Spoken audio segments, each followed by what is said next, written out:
Same, pero iba. We are number 106.7 Energy FM Pangga. Huwag mo sabihing radyo. Sabihin mo.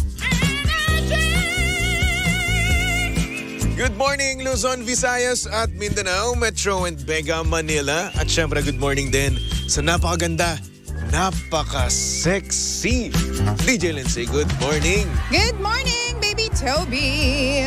Kumusta ka naman? Uy, okay naman ako. Ikaw, kumusta ka? Ito, puyat. Pagod kahapon. Bakit ka pagod? Bakit ka puyat? Anong pinaggagawa mo? Siyempre, since madami nga tayong ginagawa, di ba? Busy bago tayo bakasyon, no? Oo Late nga na ako pala. nakauwi, par. Anong oras? 9:30. 9:30. Uy! Sa akin, late na yun, ha? Oo naman. Kasi may pasok ka pa kinabukasan. So ayun, 9:30 na ako nakauwi kasi may tinatapos ako. Tapos yung tinatapos ko yun, napakatagal tapusin. Natapos naman ba? Natapos ko naman, Wait, oo. good job. Kaso, meron pang susunod mamaya ulit. Ay! Alam mo, bago talaga ako makapagpahinga no? Dadaan muna ako sa butas ng karayom no? Kasi nga, sinasabi ko sa'yo, bakit hindi mo dalhin sa bahay? Ayoko kasi pag nasa bahay ako, pahinga lang. Doon lang talaga ako pahinga. Okay. Hindi na ako mag-uuwi ng trabaho. All about making choices. Hindi ka nga mag-uwi ng trabaho, hindi ka naman makauwi dahil sa trabaho mo. Di ganun din. Okay lang yun. At least pagdating ko ng bahay, kasi kapag nasa bahay ako, no, tatama rin talaga ako kumilos nun. Kasi ang isip mo kasi, no, nakafocus yan sa pahinga pag nasa bahay ka. Sa tulog. Ganun. Oo.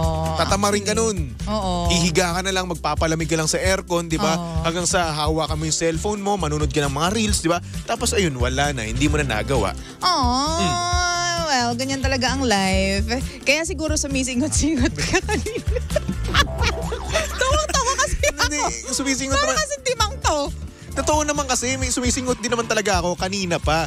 Nung nagtatanggal ako ng laman ng ilong ko kanina bago ako pumasok. Pasintabi, ha? Sa mga nag-aalmusal. At least ako, aminado ako dito, transparent tayo dito, no, mga pangga. So yun, bago kasi ako umalis ng bahay, di ba? So syempre, naligo ako. Tapos kung ano pang ginawa ko sa itsura ko, sa buong katawan ko, di ba? Tapos bago ako umalis, no, tinatanggalan ko muna rin talaga ng laman yung ilong ko. Tama na, Toby. Huwag mo nang ulit-ulitin. May mga kumakain ng almusal. Damay-damay na to. Hindi. Nakakaloka ka. But, So yun. Kasi pagpasok ko, sabi ko, ano yung amoy na yun? Hindi yun yung una kong pinansin. Hindi ako yun. Bamalay ko ba? Ngayon Naligo nalaman ko ko. na yung 30 ka na nakauwi. Malamang sa alamang. Ay, grabe. Ako talaga sinisik. Hindi. Bahala ka Wala dyan. naman Hindi na ako didikit sa'yo. Wala ako. No. Wala akong sinabi. Ang sabi ko lang, ano yung amoy na yun? So sabi mo nga baka aircon. Okay, so go. So una kagad pumasok sa isip mo, ako. Hindi. Ganun. Ano ka ba? Nagtatanong lang ako. Plain tanong lang yun. Plain tanong. Bakit kasi alam mo nilalagyan mo talaga ng negative yung mga sinasabi ko. Teka nga, Tinatanong ko sa'yo. Hoy! Nag-walk out? Papa Jackson! Hindi magpapabango naman siya mga kaibigan. Kinuha niya yung kanyang baby ko. Nakakainis Hindi. Ano ka ba? Nagtatanong lang ako. Ayan na, sa harapan mo na ako magko-cologne. Hindi ka sponsored niyan. Hindi nga. Yun nga. Ayan. Oo nga. Okay na. Ba't walang amoy? Ha? May sipon ka. Oh my gosh, wala akong maamoy. Patay Hindi na, amoy ko nga na maasim yung aircon. Ano ka ba? Ayan. Okay na ako. Ha? Amoy nga. Hindi ko naman naamoy. Hindi nga, wala ako naamoy. Kasi... Munti ka na ako mapamura. Hindi ka magmumura. On air Buti na tayo. Wag. Tapos yun nga, tapos maya-maya, napansin ko na sumisingot-singot siya. Tapos ang tawag dito yung... Ano? Humihikap pa yung tawag doon, nag-uunat. Nag-uunat lang naman ako Tapos sumisingot siya, sabi ko, "Uy, may sakit ka?" Tapos sabi niya, wala. Ba't sumisingot ka? Wala lang. Hindi nga, medyo... Nakakainis yung wala medyo lang. may Kaya laman din kasi sumisingot. yung ano ko, yung... Tama na. Ngayon nag-explain ako, tama naman ngayon. Kadiri kababuyan Paano mo ba sasabihin yun? May nag-aalmusal. Paano mo sasabihin yun? Sige Siguro nga. sabihin mo lang na nag-aayos ako ng nose, ng ilong. Sige, nag-aayos ako ng ilong. Yun, tapos na. Okay, period. Paano ko na ma-explain yung pagsinghot ko? Wag na, hindi na detalye at hindi na kailangan. Medyo ano eh. Ba't naman? Tama na, okay na yan. Ayun, may pumuputok-putok. Ang bahaboy Joke lang. Kayo may mga naman. nag-aalmusal. Good morning po sa mga pasintabi. nag-aalmusal. Breakfast, happy breakfast. Pero ibawiin mo sinabi mo, parang ang baho-baho ko dito. Hindi nga. Hindi ka mabaho. Talaga? Oo. Promise? Oo. Talaga? Hindi nga. Ba't nalalaki butas ng ilong mo? Hindi na umig yung cologne na kasi na ginamit mo. Di ba? So, Hindi siya na. masyadong, Hmm? nagbago na yung formulation niyan. Siguro. Pero Kasi baka pa rin naman Iba lang siguro yung pamantayan ng bango para sa akin. Iba, Alam mo, mayaman kasi yung amoy mo. bibigyan na lang kita meron pa ako doon, bibigyan na lang Ay, kita. yung trip gun, bet Oo, yan. ganyan. Kasi naubos na kasi. Tapos Oo. inarbor pa ng pamangkin ko yung isa. Sige. Oh, bigyan mo ako. Payag. Gusto O ko yun. Anyway, bukas din weekends na naman. Ano ang trip mo gawin bukas? Maglilinis ako ng bahay. Ay, wow. Yes, dahil ang trabaho natin ay sa linggo pa. Tapos, mag-aayos lang ng katawan, ng sarili. Magmumuni-muni, magpapahinga. Sarap naman. So, ako wala. magpapahinga ako. Oo, Sobrang lagi ka pahinga naman talaga. nagpapahinga. Hindi, ito, ibang klaseng pahinga to, promise. Talaga ba? As in extreme pahinga. Super duper ultra mega pahinga. Oo. Sino kasama mo magpapahinga? Secret. May kasama ka pala magpapahinga eh. Hoy, wala. Secret. Ngayon wala tayong alam dyan. At ayaw Si natin ano? makidaw-daw dyan. Kilala mo naman. Kilala ko. Joke lang. Siyempre pamilya ko. Doon ako sa Cavite. Uuwi ako ng Cavite. Tapos kasi birthday kasi ng pamangkin ko ngayon. Okay. Ay, happy birthday. Happy birthday, Eman. Ayan. Eman. So sa Sunday, yung kanyang tag dito, celebration. Oo. Tapos aalis pa kami ng mga ibang araw. So ayun. Kaya din hindi... okay, wag na. Ayun. Kaya yun yung dahilan. No? Oo. So kaya, anong ambag mo sa birthday ng pamangkin mo? Ako magpipicture. May camera ako. Picture lang ambag mo? Di ka man lang di ka man lang nagbigay pambili ng spaghetti o ng Ay, naku, barbecue? andyan nanay niya. Mas mayaman nanay niya. Siya na lang. Ano regalo mo sa pamangkin mo? Wala pa nga eh. Okay. Alam mo ba, tinanong ko yun sa kanya eh. Oo. Tinanong ko sa kanya kung ano yung trip niya Okay. na regalo. Oo. Ang sabi niya sa akin, PSP daw. Grabe, PSP. Pwede yung sige. pambata muna. Sabihin natin, PSP medyo may kaanuhan pa yun eh. Medyo nagmura na siya ngayon. Meron kang ganun, di ba?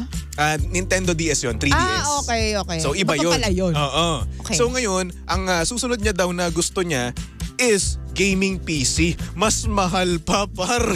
Actually, yan yung rason na sinabi mo. Actually, yan yung rason kung bakit may nanay ka at tsuhin mo lang ako. Diba?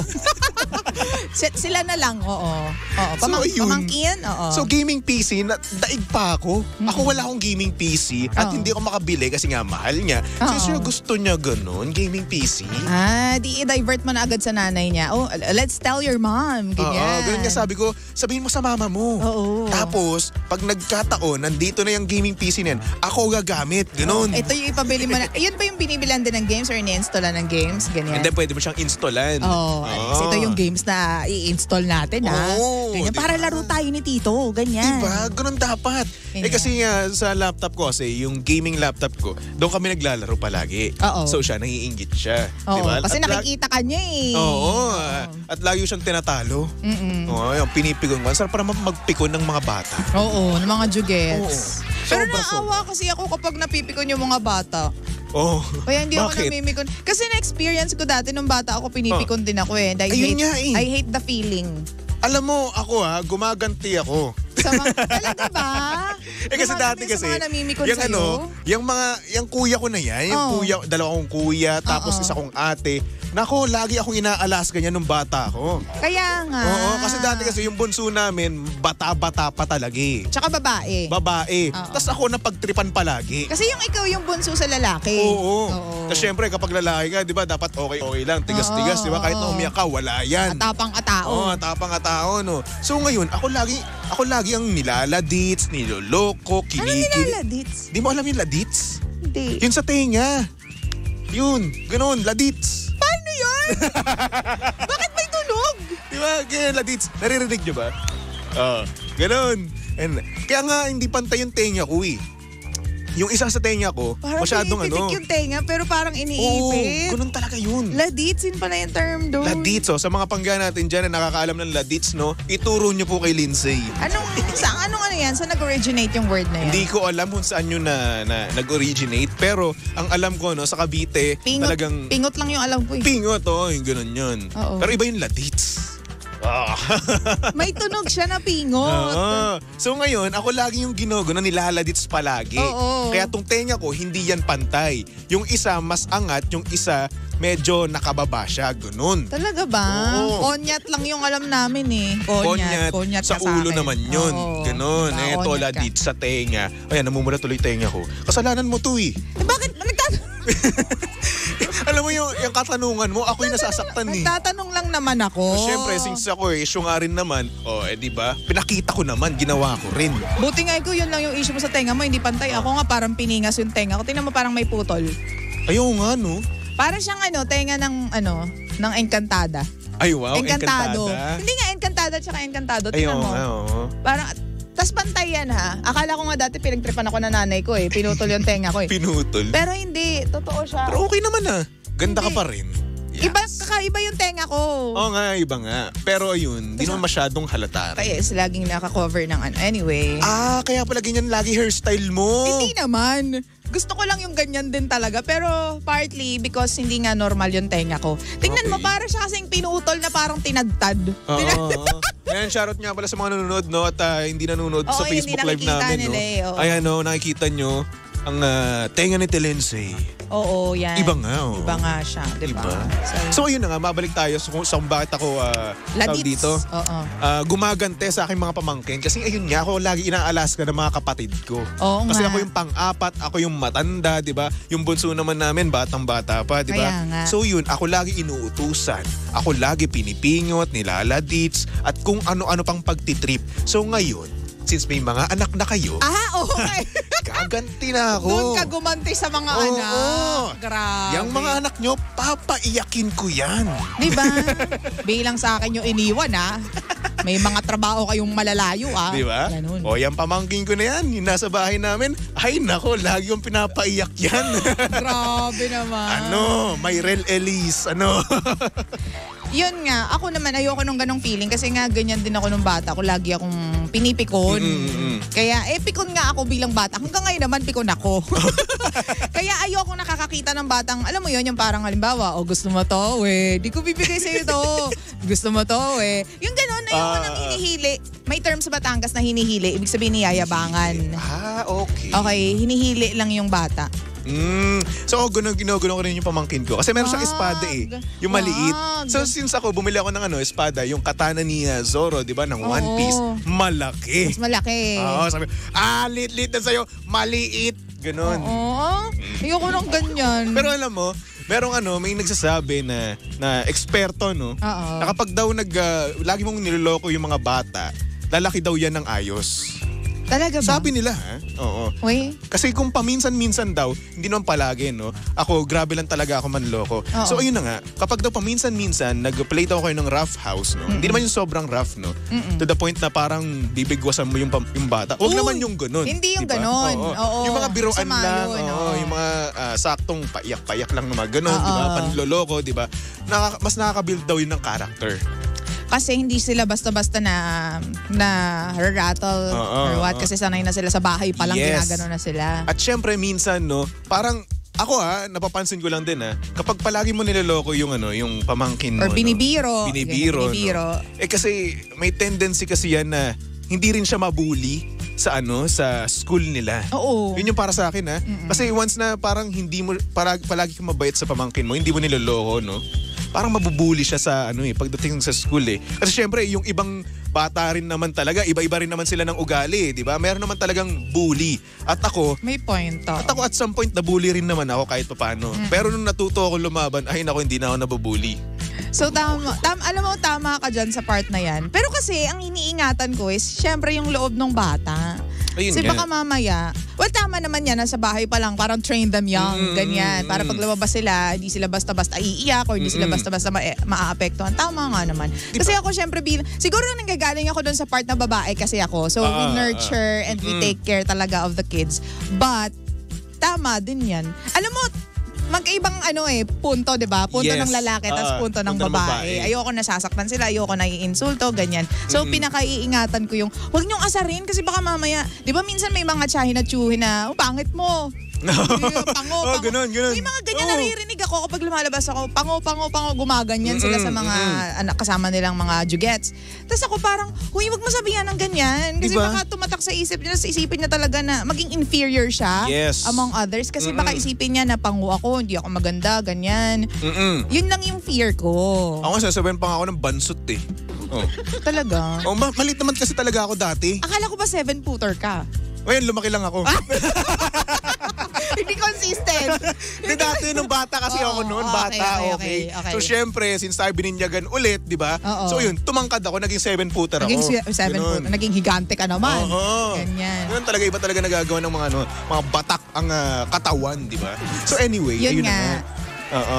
So eto naman, yung pamangking ko naman na to, sobrang sweet naman niya. Si Eman. Oo, si Eman. Oo. Si Kale, kumbaga. Kale. Eman lang talaga tawag ko sa kanya. Oo. So yun, napaka-sweet ng bata. Yun yung napakaganda, kahit na napakakulit ng mga kabataan ngayon. No? Oo, sobra. Sobrang kulit, pero bawing-bawi naman sa sweetness nila. Aminin nyo yan. Oy, totoo. Or siguro ang mga bata, natural na sweet. Actually, parang lahat ba ng ganun. bata? Pero ewan ko kasi may mga bata rin naman talaga na parang na-spoil, kumbaga. Di ba? Palaging binibigay yung mga Ay, gusto. naku. Ayoko sa mga nasobrahan ng ganun. Oo. So ayun, parang minsan hindi nakakatuwa na ganun yung nangyayari, no? Nadadala nila sa school, tapos Yes. napubuli sila ng ibang mga bata Ayun kapag pa, isa. spoiled. Ayun pa yung isang dahilan, no? Kaya Oo. minsan okay yung rough house sa mga bata kasi naiiwasan yung pagka-spoiled eh. Oo. Naku, Diba? pwede ko lang ikwento yung experience ng pamangkin ko na talagang, naku, nabuwisit ako. Pero in fairness, buti na lang yung pamangkin ko, marunong siyang makipaglaban. Siyempre, mahana ba naman sa'yo yun eh. Hindi, nagulat din ako, baby Tubi. Hindi ko in-expect na may ganun palang side yung pamangkin. Kasi akala ko sa kanya, tahimik lang siya, ganyan. Tapos hindi siya pumapalag. Malaking bata kasi yung pamangkin ko eh. As in sa age na matangkad siya masyado. Para na siyang grade 5 or grade 4. Pero nasa grade 1 pa lang yata yung si Aya. But anyways, yun, may bumubuli sa kanya kasi sobrang tahimik na lang. Di ko alam na kaya niyang gumawa ng, wag ko na ikwento na Okay, nakakaano sige. kasi. Basta lumipad, ang kwento kasi is lumipad daw yung yung Okay. papel.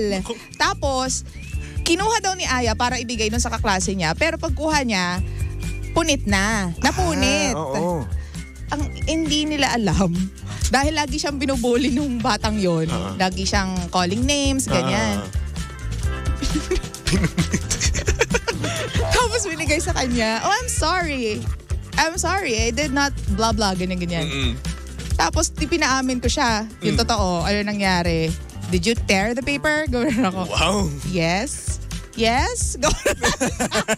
Kasi all the while, pinaglalaban ko na hindi magagawa yun ng pamangkin ko kasi napakatahimik yung pala. Yes, I did it. Palaban, Ganyan. di ba?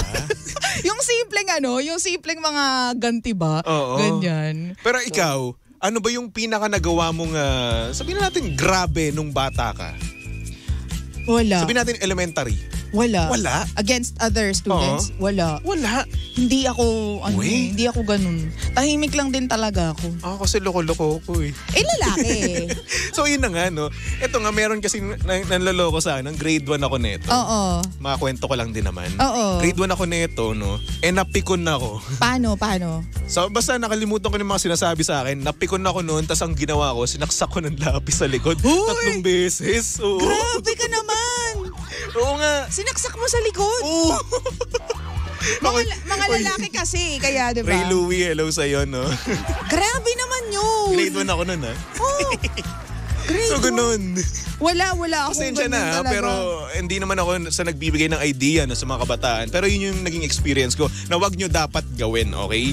Oo, ako kasi I am against bullying at saka yung nantitrip, yung halimbawa, nakikita mo na maraming peka sa binti yung kaklase mo, tapos lalo mo siyang aasarin. Ganyan. Hindi kasi ako ganun. Dahil lagi akong, bakit ka ganyan? Bakit ang bad mo? Ba't ang sama mo? Diba? Ganun ako. Alam mo kasi iba ka naman kasi talaga yung yung pakikitungo ng babae at saka lalaki sa mga kabataan eh.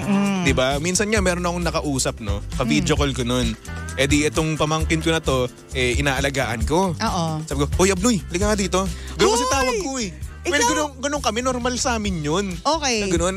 Yung abnoy kasi sa amin, parang sign of love namin yun. For the record ha, kina Toby lang yun. Endearment, ganun. Baka kasi may mag-react ng mga groups. Oo. Kasi yung kuya ko, tawag sa akin, abnoy. Ganun. Parang naging ano lang din naman. Kuya ko, nasasabihan ko rin ng abnoy, di ba? Parang ganun para sa amin, term of endearment yun, yung abnoy. So kaya ako, sinatawag ko yung pamangkin ko. Kuya abnoy, hindi ka nga dito. Tapos ito yung yung kausap ko naman, video call. Uy, grabe ka, ba't ka ganyan sa bata? Kaya nga. Well, babae naman siya. Pero sa akin naman, normal yun. Sino yung ka-video call mo? Secret. Doon ako naging di ba? Doon ako naging dati curious. Pa yun. Dati pa. Last year. Just! Hindi. Ano lang yun, kumbaga, ayun nga, no, sumisigaw ako. Ganon kami kasi sa bahay at ganon kami magbiroan ng pamangkin ko. Para sa amin, cute-cute lang yun, wala lang yun. It's a boy thing, kumbaga. So yun, parang sa kanya parang kakaiba. Kasi ganon niya sa amin Kumbaga, sisigawan ko siya, sisigawan niya ako. Parang wala lang sa amin yun, biro-biroan lang. Tapos tinawagan ko siyang abnoy. Tapos minsan tinatawag niya rin ng abnoy, andoy-doy, abnoy. Ganon. Gumante yung pamangkin. Diba? Ganon kasi kami sa pamilya namin. Tapos ngayon, iba nga talaga yung pag-aalaga ng babae talaga. Talagang gentle talaga yung mga babae. Oo. Kayo yung rough love Yes. Ang sinasabi ng mga kababaihan, no, dapat, inaano mo yan, niloloko-loko mo. Like for example, in a good way na huy, pag eto inubos mo, may may kapalit na ganito, ganyan. Ay sa akin, hindi ganon. Paano? Hoy, busin mo yan. Ganon. Grabe naman. Ganon Makapag-impose. Yun naman kasi, parang wala lang naman yun. Para sa amin kasi, takot Since, di ba, lalaki nga kami, dapat may ma-assert yung dominance ko. Sa bagay, kailangan naman din talaga sa pamilya yan. Like, if you decide in the future to have a family, kailangan talaga yung lalaki yung doon matatakot yung mga bata. Or siguro hindi tama yung term na matakot or irerespeto nila. Na tipang pag nakita ko si daddy, ay, okay, behave. Dapat dapat pipirme ka talaga. Pipirme. Kasi minsan kasi ang nangyayari sa sobrang gentle nga ng mga kababaihan. Hindi naman sinasabing gentle lahat, in a negative way So yun, kasi syempre iba lang talaga magmahal yung mga babae sa mga anak nila. Totoo. So ang nangyayari, since itong anak nila ay parang wala lang, 'di ba? Syempre kapag bata ka, 'di ba? Parang aabusuhin mo yung kabaitan ng isang ng isang matanda Tsaka marupok tayong mga babae sa mga weaknesses and paglalambing ng mga bata. Yes. Kaya ngayon, dadating yung mga lalaki or tatay na talaga, hoy, ano ginawa mo sa mama mo? Diba? Ang sweet ang ganyan. Yung parang pagtatanggol mo. Oo. Yung mga hindi kayang gawin or sabihin ng isang nanay sa kanilang anak, ikaw mismo magsasabi nun. Ikaw magdidisiplina nun bilang lalaki. Di ba yung may mga bata na nagtatantrums tapos hindi mapatigil ng nanay? Natutuwa ako yung tipong hindi mapatigil ng nanay, di ba? Tapos iyak pa rin ng iyak, nagtatapon ng mga kung anong makuha nila. Di ba? Tapos biglang pagpasok ng tatay, isang sutsut lang biglang aatras na yung bata tapos biglang tutungo na lang siya kasi takot siya sa tatay niya or talagang sobrang nirerespeto niya yung tatay niya kasi may dominance nga ng ng male energy and male power sa bahay. Uy, ano ginagawa mo? Anong trip mo? Ganyan. Wala diba? lang. Isang sutsut lang, wala na. Tahimik, pirmi ka na. Kailangan may ganyan talaga sa bahay. Oo, yes. yan. Pero ngayon yung disiplina parang parang takot na magdisiplina yung mga magulang ngayon Diba kasi syempre ang dami na ngayon na nai-issue na child abuse, diba? Ang dami. Oo, ang dami. Oo. Ako nga dati, dinidisiplina ako, pinapalo pa nga ako ng hanger, ng sintron, diba? Nagkakaroon pa ako ng latay dito sa may puwetan ko. Ng tambo, lahat na nang makuha. Diba? Ganyan. Pero yun, syempre, wag naman natin din masyadong saktan yung mga bata. Pero wag din masyado yung sobrang gentle na parang hindi na sila nagtatanda. Oo, dapat lang, yung saktong pagdidisiplina lang sa mga kabataan at kung pagtitripan nyo rin naman paminsan-minsan, why not coconut? At wag naman yung sobrang grabe nga pagtitrip, no, Lindsay? Kasi minsan, di mo rin naman alam kung paano yung kung paano siya tatanggapin, yung capacity ng tao, ng character ng bata. Diba? Kasi minsan pwedeng matrauma sila imbes na ma-motivate sila na hindi na sila mabully sa labas. Tama. Pwedeng sa bahay pa lang natutrauma na sila. Diba? Tapos nakakalat nila yan pagdating sa labas. So depende rin talaga sa character ng bata and sa personality. Pero along the way makikita mo naman kung paano siya Kung siya ba yung strong type or siya ba yung talagang timid type. Diba? Kaya ayun mga panggano, mahalin natin ang mga kabataan because children are the future. Sila na lang ang pag-asa ng bayan. Sige na. Ba't ko ba kasi ini-English? Umaga naman kasi. Oo nga. Ewan ko ba Ay, naku, sa'yo? nakakainis naman. Hello naman muna. Uy, bati tayo kahit konti lang. Si Ariel Jose at saka si Koey Hana. Yan. Hello, good morning. Uy, sige Ariel. Oo. Kilala ko to. Ah, talaga ba? Oo. Pinsan ko. Hello po. Kuya Hello Ariel. po. Si Kuya Ryan. Nanonood sa labas. Si Kuya Ryan ba to? Oo, si Kuya Ryan Soto. Uy, Kuya Ryan, hello. Tapos, Gusto ka naman. may naghahanap sa'yo. Ba't daw hindi ka naka-TikTok live? Pagod ako eh. Pagod. Ganyan. Diba? So anyway, yun na nga mga pangga. Susunod na napakaganda, napaka-sexy DJ Lindsay para sa programang Lihim ng Liham. And of course, nakasama mo at nakalandian ng hot baby boy ng radyo. Walang iba kundi si Baby Toby. At syempre mga pangga, si Baby Toby ay pwedeng-pwede nyong i-follow at sundan sa kanyang social media accounts. Hanapin nyo lang Baby Toby 1067, okay? Totoo yan. Okay. Hindi, sige, totoo. Alam mo, hindi nakikinig sa akin eh. Hindi totoo nga yun. Pwede ka nga i-follow. Ba't ko bigla nag-react ng gano'n? Alam mo, hindi talaga nakikinig sa akin no, sa mga pinagsasabi ko dito, no? May masabi. Huling-huli sa acto eh. Akala mo nag-a-adlib pa rin tayo. Hindi na, wala na. Extra na to eh. Good day. Sorry ko. Sa biyernes. Biyernes, Ah, okay. Friday. mga gantong oras, bobo pa tayo. Nasa bakasyon na yung utak natin. Lutang na tayo ngayon. Tama naman, nag-react lang naman. Oo nga no, wala namang masama sa mag-react, di ba? Kaso nga lang yung reaction mo, paling doon sa sinabi ko eh. Para sa extra. Ba't ka nagre-react sa extra? Magbababay na nagre-react pa. Ano ba yan? DJ ka nga. DJ na ano, na may ADHD. Totoo naman, may ADHD ako feeling ko. Same ako rin. Aray ko. Anyway, Ayoko mga na. pangga, tumutok lang dito sa estasyong same pero iba. We are number 106.7 Energy FM, pangga. Huwag mo sabihing radyo, sabihin mo.